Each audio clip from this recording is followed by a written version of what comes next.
කඳු පැහිලා තියන්නේ අපිට කරන්න දෙයක් නැහැ. මේවා ගන්න රජයට පණ නැහැ.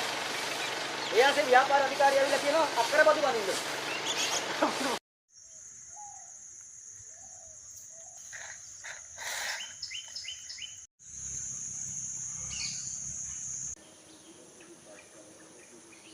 ඉතාම සාර්ථක අස්වැන්නක් තියෙනවා නාඩුවක් අස්වැන්න ඉතාම ඉහළයි. ඒ වුණාට රජයේ එක ගබඩාවක්වත් මේ වෙනක බොහෝ වගකීමෙන් නැගෙනහිර පළාත් ගොවි නායකයා විදියට කියන්නේ රජයේ එක වී ගබඩාවක්වත් මේ වෙනක හිස් කළා නැහැ. දැන් තමයි හිස් කරන්න පටන් අරගෙන තියෙන්නේ. මේ ඇස්සේ වී ටික වේලා ගන්න විදියක් නැහැ. ව්‍යාපාර අධිකාරී කියනවා ගොවියන්ට අක්කර බදු බඳින්නලු. සංවර්ධන මුදල් බඳින්නලු. ගොවියෝ අන්ත අසරණ වෙලා අක්කර 100 ගාණක් මේ වෙලාවේ ගම් වතුරට යට වෙලා තියෙන්නේ.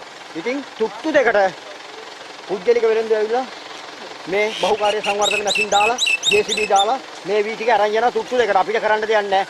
අපි රජයේ පොහොර සානාධාරය අරගෙන මේ වී වගා කරා. ඒ වුණා රජයේ අපොහොසත් වුණා මේ වෙනකල්ම වී මිලදී ගන්න. තව දවස් 3-4කින් ඊළඟ කන්නත් පටන් ගන්න ඕනේ. කරන්න දෙයක් නැහැ. මේවා තියා ඉන්නලා වැඩක් නැහැ. රුපියල් 70ට පුජ්‍යලික වෙලෙන්දට අඩු ගන්නට අපි වී ටික දෙනවා. අපිට කරන්න දෙයක් නැහැ. මේ රටේ සහල් පාරිභෝගිකයෝ අනිවාර්යයෙන්ම මේවට වග කියන්න වෙනවා. උන්ට තමයි වදින්නේ. අපිට කරන්න දෙයක් නැහැ. මේක තමයි ඇත්ත තත්ත්වය. මුළු අම්පාරෙම මේ වෙනකොට අධික වර්ෂාවක් තියෙනවා. ගබඩා එකක්වත් හිස් කරලා නැහැ. දැන් තමයි ගබඩා හිස් කරන්න යලා ලැහැත්ති වෙන්නේ. මේ පිළිබඳව සියලුම කෘෂිකර්ම ඇමතිවරයා ඉඳලා සියලුම කෘෂිකර්ම අමාත්‍යාංශ නිලධාරීන් දිස්ත්‍රික් ලේකම්වරයා මේ සියලුම දෙනා අපි දැනුවත් කරලා තියෙන්නේ. ගොවි නායකයෝ විදියට අපිට කරන්න පුළුවන් හැමදේම කරලා තියෙන්නේ. මේ රටට ඉතාම ඉහළ අස්වැන්නක් අපි අරන් දීලා තියෙන්නේ. දිට්ටෝ අපිට දැනිලවත් නැහැ. ඉතින් අපිට කරන්න දෙයක් නැහැ. අපිත් අසරණයි. සහල් පාරිභෝගිකයත් අසරණයි. අපේ ආණ්ඩුව මුනිවත රකින්නවා. දැන් තමයි බොහොම වගකීමෙන් කියන්නේ දැන් තමයි වෑරම් කරනකොට ගබඩාව හිස් කරන්නේ. මේ වෙනකොට නැගෙනහිර පළාතේ අක්කර 1,08,000ක් වගා කරලා තියෙනවා.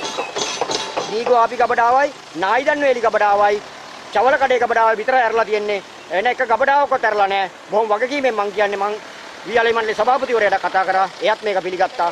අපිට වෙන කරන්න දෙයක් නැහැ. මේ පුජ්‍යලික වෙලෙන්ද ඇවිල්ලා අපේ ඇස් වලින් කඳුළු බහිනවා. තුට්ටු දෙකට අපේ වී ටික රුපියල් 70 ගානේ රයනවා. අපිට වෙන කරන්න දෙයක් නැහැ. මහත්යෝ මේවා තියන් ඉඳලා අපිට කරන්න දෙයක් නැහැ.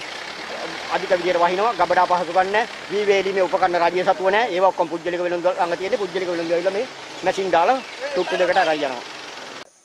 ඊට පස්සේ දැන් අපිට කර කියා ගන්න දෙයක් නැතුව ඉන්නේ. මොනව කරන්නද මන් දන්නේ නැහැ. මේ ගබඩාව වල ගන්න ඉන්නේ රුපියල් 70ට තමයි ඇවිල්ලා ඉල්ලන්නේ. 70ට දෙන්න බෑනේ. ඉතින් මේවා වැල වුණත් දෙන්නෙත් නැහැ.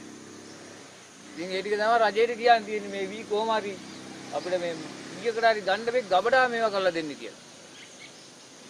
ඒ ටික තමයි කියන්න තියෙන්නේ.